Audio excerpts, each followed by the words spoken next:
Hello, Kayla. Thank you very much for joining us here on the USHBA Candidate Review. It's a pleasure to have you. For those that don't know you, could you tell a little bit about yourself and how you came to the hemp space? Yeah, thank you. I'm excited to be here. I appreciate you taking the time out to conduct these interviews for us. So I came into the hemp space. It was a very conscious decision. I was in the industrial chemical space. I was the vice president of a company in Texas.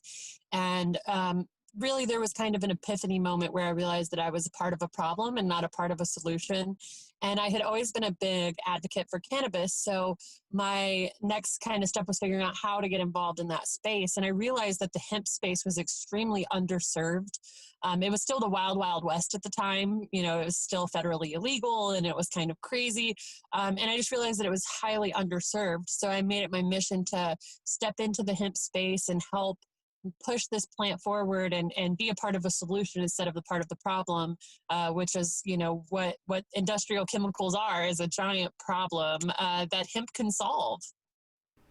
Absolutely. And actually, coming from that background of industrial chemicals, I imagine it will be very beneficial when you try to look at building out supply chains and going forward into building out the hemp industry, because that's like knowing how a supply chain works is very important versus just knowing what the end result's going to look like, right? Because you want to be able to make that end result happen. And so, what do you think would make you a great board member? First and foremost, you know, my passion for the plant. The plant is the one doing all the hard work here. We're just really the servants of the plant, really.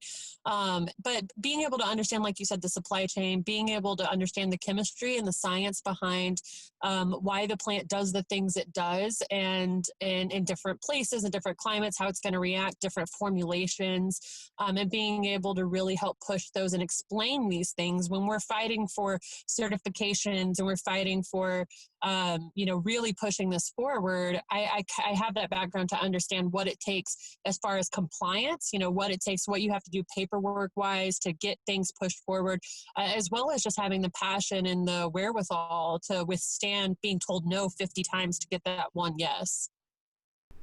Absolutely, and it's very important to have that chemical background. It's 100%, and that like actually understanding, as you said, not only what the plant does in itself, but also understanding how to make different mixtures and how they work together and how the different chemicals and ingredients kind of interact with one another. And so, kind of looking forward into the future as we're developing new products, where do you see the U.S. hemp construction market being in, say, the next 5 years, and what do you think the roadmap looks like to get there? You know, there's been a great foundation laid by people who've been really working on this for the last 3 or 4 years. And so we're finally to the point where we have a really solid foundation and we can start to build off of that. So I feel like the momentum, you know, it's a snowball effect. Now that the momentum has begun, there's absolutely no stopping it. So the next 5 years, you know, I see us getting the proper certifications to be a recognized building material, not only in the United States, but worldwide.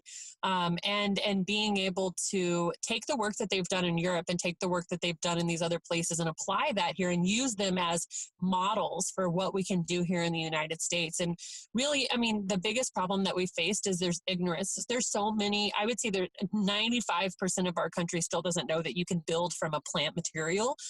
So we're living in poison boxes and it's absolutely detrimental to our health. We have all these breathing issues and we're living in black mold. We have all the chemicals alone in drywall are, I mean, it's mind boggling when you look at what makes up these components.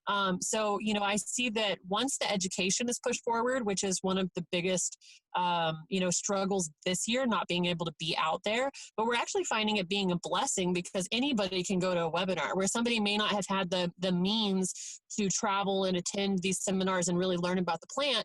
Anybody can go on the internet and attend these webinars that have been happening for free, you know, on a weekly basis. So being able to continue to educate people, I think in the next 5 years, we're going to really see not only the law start to change, but our general consumer demand that it change.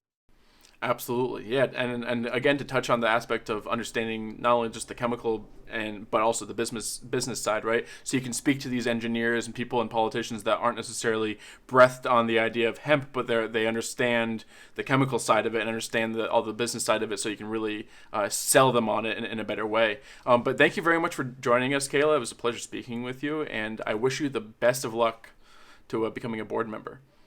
Thank you.